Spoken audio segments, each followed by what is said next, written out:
Hello everybody, welcome back to the channel. JustusRStone here today with my discussion on volume number 3 of Kagerou Daze by Jin. Now, this series has always been a mixed bag for me, even if you go back and see my volume 1 review. Now, in this volume, we have two storylines happening, and the main thing that sort of separates them is time. So, we start off with two new characters, Hibiya and Hiyori. Now, Hibiya is this boy who, well, he's madly in love with Hiyori, like, to the point of being really creepy, actually.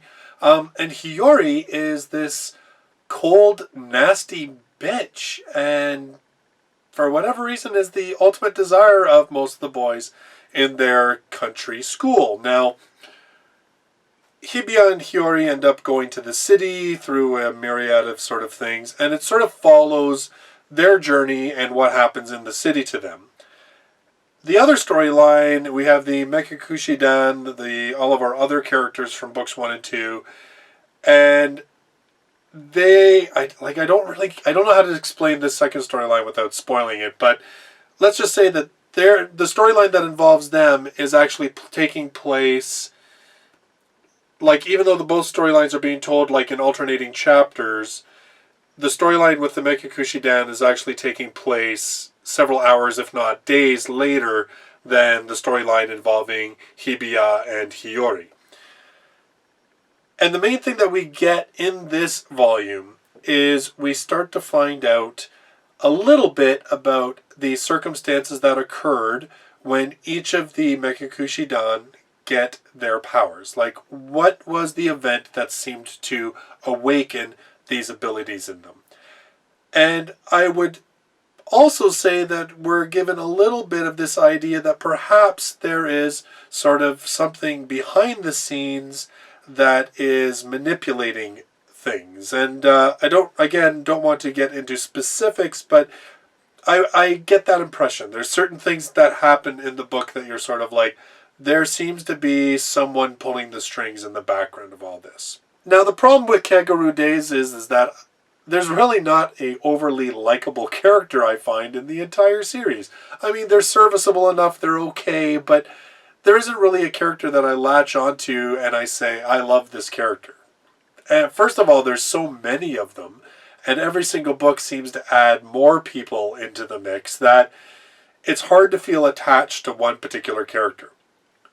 The other thing that I have a bit of an issue with is I just don't find that the writing seems to work as well with the different characters. Like, this particular book has at least 3 different narrators that all tell the story from a first-person point of view.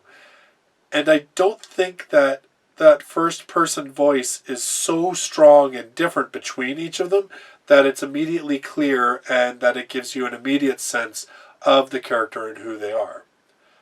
So for me, the characterizations are a bit of the weak point in this book. The writing overall, I find sometimes it tries to be a little bit too flowery, and as I said, it doesn't seem appropriate for the character.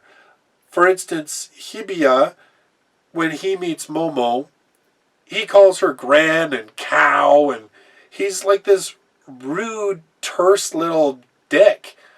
But you don't really get that when he's the first-person narrator. Like, it's, you know, like, you don't really get that characterization of him carries over. So, it's a little bit of a disconnect. But with this series, there are these little interludes that happen throughout the book that are just like 1 page or maybe 2 pages that are sort of these asides from the main story. And this, for me, is where a lot of the main interest in this series lies, because they seem to hint at this really big story and that there's something far larger than what we understand going on in the background. And I don't really want to get into specifically what it suggests to me, because that would be very spoilerish if I'm right. But it's these little interludes that I find pique my interest and make me say, wow, what's going on? And oh, I think this might be what that's saying. And it's what entices me to really continue with the series because, like I said, the characters don't really do it for me. And the writing, it is serviceable, but it's certainly nothing like Kitsumonogatari, which is this, just the writing is so engaging and the characters are so vibrant that you would read it just for them, regardless of the story. Not so much the same with Kagerou Daze. If you've liked the series to date, you're probably going to like this one.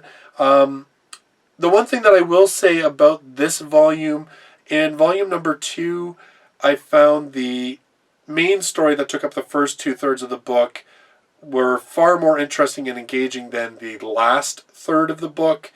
This one, both storylines, I'd say, sort of have an equal weight to them, especially because early on you're kind of seeing how one storyline plays out, and so it kind of makes you wonder, like, how did they get to that point? So it really does, it's a better format, it keeps you moving a lot better, the pace, I find, is a lot more even throughout the entire book. So those are my thoughts on volume number 3 of Kagerou Daze. A bit of a mixed bag, but still the main story is keeping me interested, regardless of any of my other little bit of disagreements with artistic choice.